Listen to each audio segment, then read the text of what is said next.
여러분 안녕하세요. 오늘은 12제자에 대해 얘기를 해볼 건데요. 여러분 성경 읽다가 궁금하시지 않으셨나요? 12제자들은 어떤 사람들인지, 뭘 했던 사람들인지, 어떻게 예수님을 만나게 됐는지 다들 궁금하셨죠? 그래서 오늘은 12제자들에 대한 얘기를 해보려고 합니다. 먼저 베드로, 여러분 베드로 많이 들어보셨죠? 우리가 익히 알고 있던 베드로라는 이름을 예수님께서 지어주셨다는 거 다들 알고 계셨나요? 본명은 시몬이었다고 해요. 예수님을 어떻게 만나게 되었냐면 친구 따라 강남에 가듯 동생을 따라 예수님을 만나게 되었대요. 이때 동생과 함께 가장 먼저 예수님의 제자로 받아들여졌다고 해요. 베드로의 동생 안드레의 얘기는 마지막에 나오니까 기다려주세요. 갈릴리 호수에서 동생 안드레와 같이 물고기를 낚다가 물고기가 그날 한 마리도 잡히지 않았대요. 근데 그때 예수님이 오셔서 그물을 던지라 하시니 그 그물이 찢어질 듯이 물고기로 가득 찼다고 해요. 그 기적을 보고 베드로가 예수님의 제자로 따르기로 마음을 먹어요. 베드로의 성격은 모험을 즐기고 앞장서고 리더에 걸맞는 성격이었다고 해요. 그래서 초대교회를 이끌고 담대하게 사역을 했다고 합니다. 그런데 말입니다. 베드로가 예수님을 3번 부인한 사건을 아십니까? 예수님이 체포를 당하실 때 예수님을 모른다고 3번이나 부인했다고 해요. 제가 한번 보겠습니다. 내가 진실로 내게 말한다. 바로 오늘 밤 닭이 울기 전에 너는 3번 나를 부인할 것이다. 그러자 베드로가 외쳤습니다. 주와 함께 죽을지언정 결코 주를 모른다고 하지 않을 것입니다. 이래놓고 부인을 했어요. 언제 했냐? 당신도 갈릴리 사람 예수와 함께 있던 사람이군요. 그러나 베드로는 모든 사람들 앞에서 그 말을 부인하면 네가 도대체 무슨 말을 하는지 나는 모르겠다 라고 했습니다. 또 다른 하녀가 베드로를 보고 부인했네. 부인했어. 당신도 그들 중 한 사람인 것이 틀림없소. 당신의 말씨를 보니 분명하오. 그러자 베드로는 저주하며 나는 그 사람을 모른다 라고 맹세했습니다. 바로 그때 닭이 울었습니다. 베드로가 부인했네요. 했어. 3번 부인했네요. 이러면 안 되죠. 하지만 베드로는 부활한 예수님을 만나고 다시 믿음을 굳건히 세웠다고 해요. 이후 초대교회 주 지도자로 활동을 했어요. 베드로가 오순절날 설교를 하게 되는데 여기서 띵언이 나옵니다. 회개하십시오. 그리고 여러분의 죄를 용서받기 위해 예수 그리스도의 이름으로 여러분이 각각 세례를 받으십시오. 그러면 여러분이 성령의 선물을 받게 될 것입니다. 진짜 띵언이네요. 오순절날 이렇게 멋진 베드로의 설교를 듣고 많은 사람들이 세례를 받고 3,000명, 지금으로 치면 2만 명이 넘는 사람들이 예수님을 믿었다고 해요. 당장 베드로를 대치동으로 예수님이 베드로에게 사람을 낚는 어부라고 한 게 괜히 하신 말씀이 아니네요. 두 번째 제자는 바돌로메인데요. 나다니엘과 동일 인물이라고 합니다. 갈릴리의 탈마이 가문의 아들이라고 하는데요.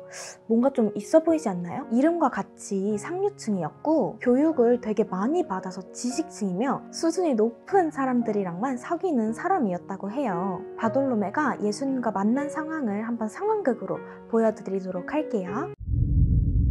다음날 예수께서 갈릴리로 가시기 전에 빌립을 만나 말했습니다. 나를 따르라. 빌립은 나다니엘을 찾아가 말했습니다. 모세가 율법에 기록했고 예언자들도 기록했던 그분을 우리가 만났소. 그분은 요셉의 아들 나사렛 예수시오. 나다니엘이 물었습니다. 나사렛에서 무슨 선한 것이 나오겠는가? 와서 보시오. 예수께서 나다니엘이 다가오시는 것을 보고 말했습니다. 여기 참 이스라엘이 있다.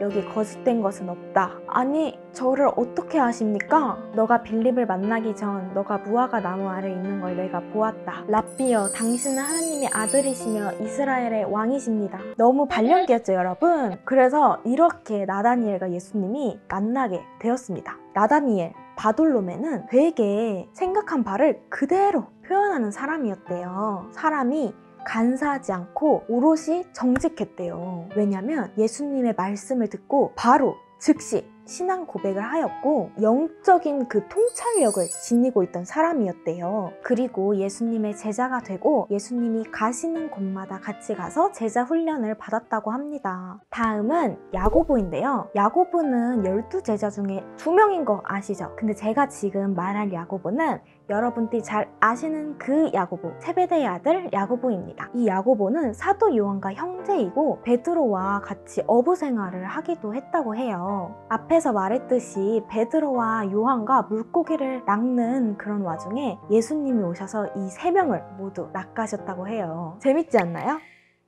재밌는 포인트인데요. 이 야고보의 성격은 살짝 불같고 약간 다혈질이셨대요. 누가복음에 보면 사마리아인들이 자꾸 예수님을 부인하고 거부하려고 하자 야고보가 예수님한테 제발 하늘에서 불을 내려 저들을 망하게 해주세요 이렇게 기도를 했다고 해요. 그러다가 예수님한테 혼났대요. 그렇게 예수님이 지어준 별명 우레의 아들, 천둥의 아들이라는 뜻인데요. 저도 기도하면서 별명 하나 받을까 봐요. 야고보와 예수님이 함께한 일에 왜 이 아이는 이렇게 울고 있느냐, 이 아이는 죽은 게 아니라 자고 있는 것이다 라고 말한 사건 아시나요? 사람들이 모두 안 믿었지만 예수님이 그 아이의 손을 잡고 달라마쿰 라고 하시니 그 아이가 일어나 걸었다는 그 사건 역시 믿음이 중요한 것 같아요. 그리고 겟세마네에 가서 기도하는 사건이 있는데요. 예수님은 거기서 열심히 기도하시는데 야고보랑 베드로랑 요한이 잠의 유혹을 이기지 못하고 잠이 들었다고 해요. 시험에 들지 않도록 기도해라.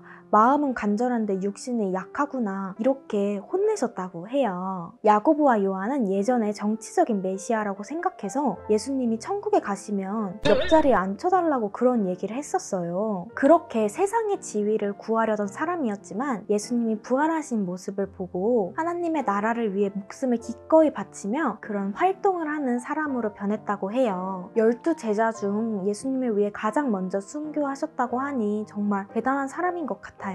다음 제자는 요한이에요. 세례 요한이 아니고 사도 요한. 바로 앞에서 얘기한 그 야고보가 형이에요. 베드로와 함께 갈릴리 호수가 그들의 주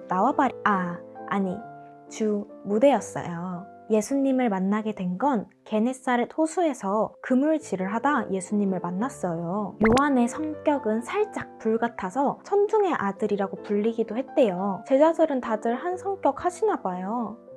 이런 말 하면 안 되나?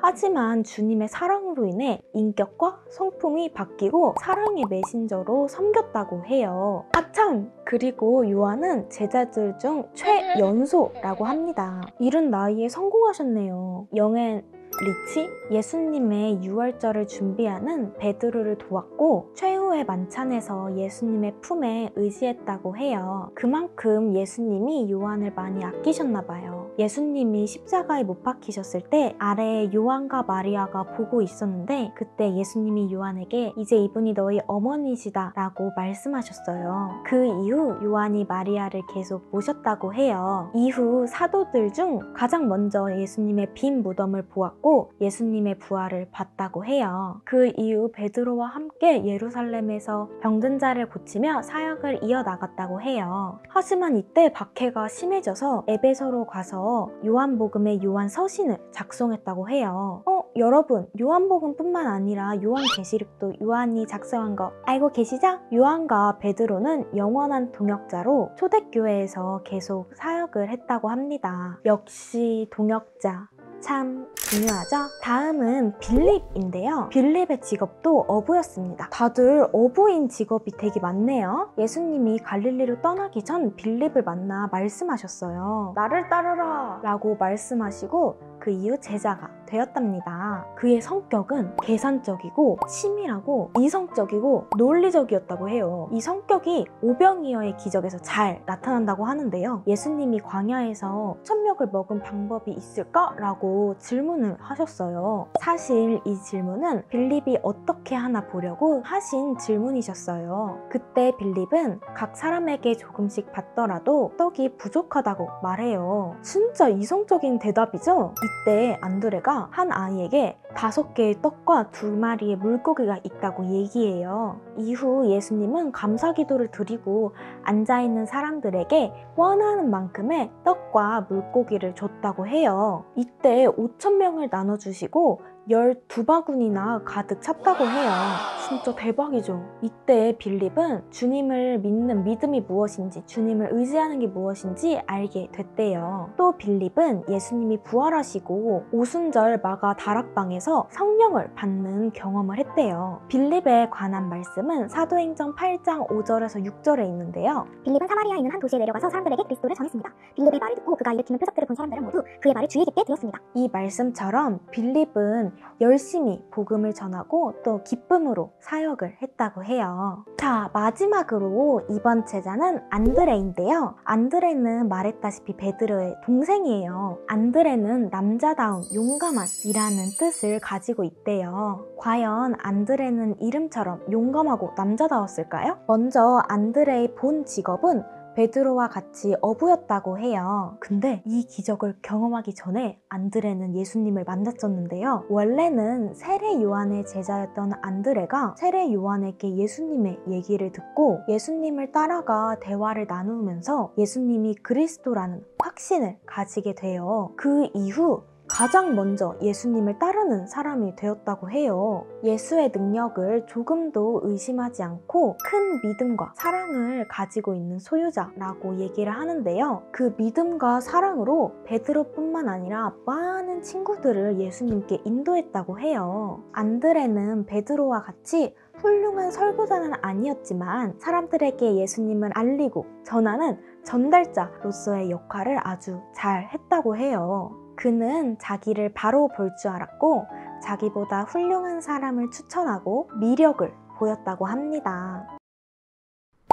이렇게 12제자들 중 6명의 제자들의 이야기를 알아보았는데요. 다들 재미있으셨나요? 남은 6명의 이야기도 기대해주세요. 제자들의 이야기가 유익하셨다면 구독과 좋아요 부탁드려요. 안녕!